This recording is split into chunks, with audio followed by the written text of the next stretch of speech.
ready. Sekawan Musik Channel, terima kasih. Kata-kata hari ini, jangan mencintai orang yang kamu cintai, tapi cintailah orang yang mencintai kamu. Karena apa? Orang yang kamu cintai tidak akan selamanya selalu setia kepadamu.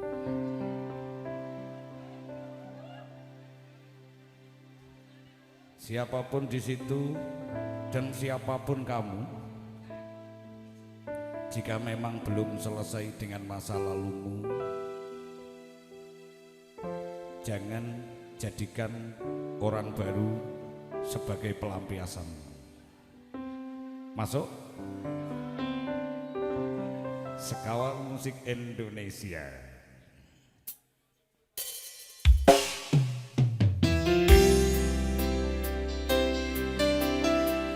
Spesial malam hari ini, semoga betul-betul tercipta bangsa yang penuh keindahan dan kebahagiaan. Dan spesial untuk kita berdua, selamat tahun baru bahagia selalu. Semoga jadi keluarga yang sakinah mawaddah warahmah. Amin.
musik Indonesia luar biasa.